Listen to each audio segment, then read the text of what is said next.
Morning friends, আশা করি তোমরা সবাই ভালো আছো। আমিও ভালো আছি। Welcome back to my channel Debashree Dinlipi. আর দেখো, সকালবেলায় একদম মুখ না দেখিয়ে সরাসরি রান্নাবান্না দেখিয়ে ভিডিওটা স্টার্ট করেছি। তো একদিকে দেখো শাক করছি আর একদিকে উচ্ছে ভাজা। তো এই শাকটা হলো মটরের শাক। তো তোমরা হয়তো অনেকে খেয়েছো, অনেকে হয়তো খাওনি। তো আমি ফার্স্ট টাইম খেলাম, খেতে খুব সুন্দর ছিল শাকটা। তো এটা মটরের শাক বেগুন দিয়ে সিম দিয়ে করেছিলাম। তো রান্নাটা খুব সহজই ছিল। আর দেখো এদিকে এগুলো তো জানো কামরাঙা। তো আমার বর তো সিজন ফল আনবেই, তো কামরাঙা নিয়ে এসেছিলো। আর কামরাঙাগুলো ছিল ভীষণ টক। প্রথমে বুঝতে পারিনি, তো সবগুলো যখন কেটে নিলাম চাটনি বানাবো বলে, তখন দেখছি যে না, কামরাঙাগুলো ভীষণ টক। আর চলো এদিকে কী কী রান্নাবান্না হয়ে গেছে আমার অলরেডি, সেগুলো তোমাদের দেখিয়ে দিই। এদিকে দেখো পেঁপে আর টমেটো দিয়ে ডাল করেছি। আর ওদিকে উচ্ছেটা রেখে দিলাম নামিয়ে তেল ঝরাবার জন্যে। আর এদিকে দেখো বাঁধাকপি তরকারি আমার অলরেডি হয়ে গেছে। বাঁধাকপি ডাল, উচ্ছে ভাজা, শাক, কামরাঙা চাটনি। তো চাটনিটাও আমি বানাতে আরম্ভ করে দিয়েছি, হয়েই গেছে প্রায়। আর ওদিকে ভাত বসিয়ে দিয়েছি দেখো। এই সবই আজকে ছিল সিম্পল মেনু। তো ভিডিওটা স্টার্ট করলাম, সরাসরি মুখটা দেখায়নি। তো চলো এদিকে আবার ময়দাও মেখে নিয়েছি। ময়দা নয়, সরি, এটা আটাই ছিল। তো আগের দিন যে কচুরি বানিয়েছিলাম পুর খানিকটা ছিল। তো মেয়েদের তো টিফিনের জন্য কিছু বানাতে হবে, তো সেই জন্যে দেখো আটাটা মেখে কচুরির মতো করে বানিয়ে দেবো। তো মেয়েরা খেয়ে নেবে। তো এটা পরোটার মতোই করে দেবো। ওটা তেলে মানে সরাসরি তেলে ভাজবো না, তো একটু সেঁকে নিয়ে তারপর তেল ঘুরিয়ে দেবো। তাই দেখো মাখা আমার কমপ্লিট হয়ে গেছে। ভাতও 1 ফুট ফুটে গেছে, কমিয়ে দিয়েছি। আর এদিকে দেখছো একজন দেখো বই নিয়ে দাঁড়িয়ে আছে। তো যেহেতু ওকে পড়তে বসিয়েছিলাম, তো প্রতিদিনেরই কাজ এটা আমার, ওকে পড়তে বসিয়ে রান্না করা। আর এদিকে দেখো এটা সর্ষে ফুল, অনেকে হয়তো জানো। তো সর্ষে ফুলের বড়া খেতে বেশ ভালো লাগে, আমি আগে জানতাম না। তো গিয়েছিলাম যেহেতু বাপের বাড়ি, তো বাবার জমি থেকে তুলে নিয়ে এসেছি কিছুটা সর্ষের ফুল। তো এখানে ডাল বাটা ছিল ফ্রিজে অলরেডি, তো ডাল বাটা দিয়ে সর্ষে ফুলটা বড়া বানাবো, তাই এখানে ওটা কড়াই বসিয়ে দিয়েছি। আর এদিকে দেখো কড়াইটা বসিয়েছি। আর এই বোতলে এটা কী বলো তো, এটা হলো খেজুরের রস। তো অনেকে হয়তো খেয়েছো। তো আমার বর যেখানে টিউশন করতে যায় তাদের বাড়ি থেকে দিয়েছিল প্রায় 2 লিটার আর একটা 1 লিটারের বোতলে খেজুরের রস। তো খেজুরের রস তো আমরা সেরকমভাবে কেউ খেতেই পারলাম না। তো যারা যারা খায়, মানে আমার বর খেলো, আমার যা, আমার শাশুড়ি মা, এরা সবাই খেতে পারলো। আর মেয়েরা, আমি, আমার দেওর, আমরা খুব একটা খেতে পারিনি। তো 1 লিটারটা ওরা খেয়েছিল। আর এখানে 2 লিটারের রসটা নষ্ট হবে, তো সেজন্য আমি একটু বুদ্ধি করে কড়াইয়ে বসিয়ে দিলাম ফুটবার জন্য। তো দেখি শেষ পরিণতি কী হয়। আর এদিকে দেখো ডিমের অমলেট বানিয়ে দিয়েছিলাম। তো এই ডিমের অমলেটের জন্য সব কিছু রেডি করে নিয়েছি। আর ওদিকে দেখো সর্ষে ফুলের বড়াগুলো হয়ে গেছে। তো খেজুর গুড়ে, মানে খেজুর রসের পরিণতিটা এইটাই হয়েছে। দেখো কত সুন্দর গুড় তৈরি হয়েছে। তো বুদ্ধিটা আমার কেমন ছিল তোমরা একটু কমেন্ট করে বলবে, হ্যাঁ। তো রসটা ফুটে অনেকটাই গ্যাস পুড়েছে, গ্যাসে একদম নিশ্চিন্তে বসে বসে ফুটে ফুটে গুড়টা তৈরি হয়েছে। তো যাই হোক, খাঁটি জিনিস ঘরে তৈরি তো হলো।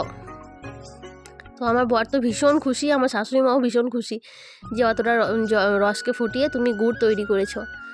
তো এটাও আমার শেখা হয়ে গেল যে রস তৈরি করে সরাসরি গুড় কীভাবে তৈরি করা যায়। আর এটা দেখো একদম বিকেলবেলায় বেরিয়ে পড়েছি সবাই মিলে। তো কোথায় যাচ্ছি চলো তোমরা দেখতে থাকো পুরো ভিডিওটা, তাহলে বুঝতে পারবে। এদিকে বিভু আমাকে ফোনটা চাইছিল, বলছি ফোনটা দাও যে মা, বলে আমাকে ফোনটা চাইছিল। তো ভয়েসগুলো তো মিউট করে দিলাম। দেখো চলে এসেছি আমরা রাখালিয়া নাট্য উৎসবে। তো এটা তো হয় প্রত্যেকবারই আমাদের শহরে, তোমরা তো জানো। গত বছরে তোমাদের সাথে শেয়ার করেছিলাম। তো এই বছরে চলে এসেছি নাটক দেখবার জন্যে আমাদের রামেন্দ্র সুন্দর ত্রিবেদী যে অডিটোরিয়াম হলটা আছে পৌরসভার, তো সেখানেই চলে এসেছি। তো সেখানে নাটকটা দেখবার জন্য এসেছি। তো জানি না বিভু কতটা জ্বালাবে, তো তবু ভরসা করে বিভুকে নিয়ে এসেছি। তো চলো ভিতরে যাই। তো নাটকটা তোমাদের সাথে পুরোটা শেয়ার করতে গেলে ভিডিওটা অনেকটা বড় হয়ে যেত, তাই অল্প কিছু ক্লিপস দিয়ে দিয়েছি। আর নিশ্চয়ই বন্ধুরা ভিডিওটা কেউ স্কিপ করে দেখছো না, পুরো ভিডিওটাই দেখছো। ভালো লাগলে একটা লাইক করো, আর শেষে একটা কমেন্ট করে জানিও ভিডিওটা কেমন লাগলো। আর নতুন বন্ধু যদি কেউ এসে থাকো, তো চ্যানেলটা সাবস্ক্রাইব করে আমার পাশে থেকো, পাশে থাকা বেল নোটিফিকেশানটা অল করো। আর এখন দেখো নাটক আরম্ভ হয়নি, এখানে দেখো পুরো হলটাই ফাঁকা ছিল। তো যখন ঢুকলাম তখন দেখলাম পুরো হল ফাঁকা, কিন্তু যখন বেরোলাম দেখলাম একদম ভর্তি হয়ে গেছে, জায়গাই নেই একদম। আর এদিকে দেখো নাটকটা আরম্ভ হয়ে গেছে। অল্প কিছু কিছু ক্লিপস তোমাদের সাথে শেয়ার করছি, আশা করি তোমাদের ভালো লাগবে। তো নাটকটা সত্যি খুব সুন্দর ছিল। আধি বলে যে নাটকটা মানে নামটা ছিল না নাটকের, তো খুব সুন্দর ছিল। আর ওই হলটার মধ্যে না রুম হিটার সেট করা ছিল বলে খুব গরম করছিল, কিন্তু বাইরে না সেদিন ভীষণ ঠান্ডা ছিল। হঠাৎ করে মানে বাইরে বেরিয়ে এসে দেখছি খুব ঠান্ডা, কিন্তু হলটার মধ্যে গরম ছিল। তো এই দেখো চলছে নাটক। তো বিভু তো খুব জ্বালা ছিল, পপকর্ন কিনে দিলাম তাও খেতে চাইছিল না, সমস্ত পপকর্নকে ফেলে একদম যাচ্ছে তাই অবস্থা। তো যেহেতু সবাই মানে আমরাই ছিলাম, তো আমাদের সঙ্গে আর কেউ আসেনি, তো একটা নাটক দেখেই আমরা বাড়ি চলে এসেছিলাম সন্ধ্যে 7টার মধ্যে। আর বাড়ি এসে দেখো রান্নাবান্না যা হবার হয়েছে, আর মেয়েদের জন্য একটু ভাত ভাজা করব, তাই এখানে ফুলকপি, বাঁধাকপি, বিনস, মটরশুঁটি, আলু, গাজর সমস্ত কিছু কুচিয়ে নিয়েছি, দিকে কড়াইও বসিয়ে দিয়েছি। তো অল্প করে একটু ফ্রাই করে নেব, মানে সিদ্ধ ফ্রাই যেটাই বলো সেটাই করে নেব অল্প তেলে। এখন সবজিগুলোকে ভালো করে ধুয়ে নিই। একবার ধুয়ে নিচ্ছিলাম কাটার সময়, কিন্তু অনেকক্ষণ থেকে কাটা আছে তো তাই আর একবার ধুয়ে নিলাম ফ্রেশ করে। তো ধুয়ে তারপরে দেখো কড়াইয়ের মধ্যে দিয়ে ভেজে নেব। দেখো অল্প পরিমাণে তেলের মধ্যে দিয়ে দিয়েছি জিরে ফোড়ন। তো জিরে ফোড়নটা এসে গেলে তারপরে দেখো এখানে দিয়ে দিলাম এগুলো একটু সিদ্ধ ভাজা মতো হয়ে যাক, মানে একটু নরম হবে সবজিগুলো, এই আর কি, খুব বেশি ভাজা করব না যেটাকে বলছি আর কি। ভালো করে নাড়াচাড়া করে লবণ হলুদ দিয়ে ঢাকা দিয়ে দেবো। আর এখানে দেখো আমার মেয়েরা যেহেতু এখন আর ইপি খাচ্ছে না, তাই মশলাটাও আর জমছে না, তো সেই জন্যে ইপি মশলা 1 প্যাকেটই পড়েছিল, সেটা একটু দিয়ে দিলাম। এটা দিলে এর টেস্টটা অনেকটাই বেড়ে যায়। আর এই ভাত ভাজার রেসিপি তো আমার মানে চ্যানেলে আছে, তো যারা পুরনো ভিউয়ার্স আমার তারা তো জানোই, এটা আমার বাড়িতে রেগুলারই হয়, মানে আমার মেয়েরা খেতে ভীষণ ভালোবাসে।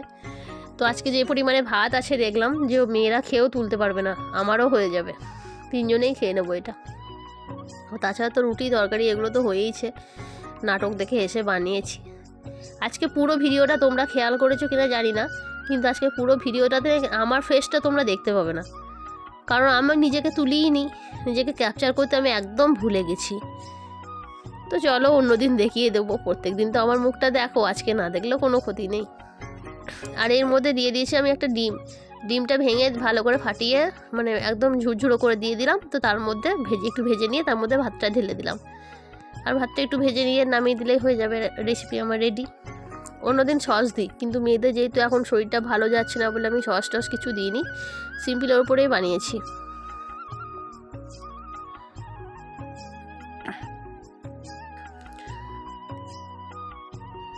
তো চলো এখন ভালোভাবে নাড়াচাড়া করে মিশিয়ে নিলে রেসিপি একদম রেডি আমার খাওয়ার উপযুক্ত।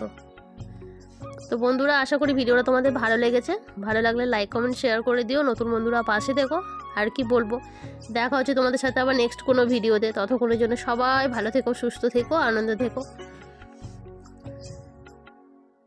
আর আমার ভিডিওগুলো কেমন লাগছে তোমরা কিন্তু কমেন্ট করে কেউ জানাচ্ছ না, তো কমেন্ট না করে তো আমি জানতেই পারবো না যে আমার ভিডিওগুলোতে কী ভুল আছে, কোনটা খারাপ হলো, কোনটা আরও ভালো করতে হবে।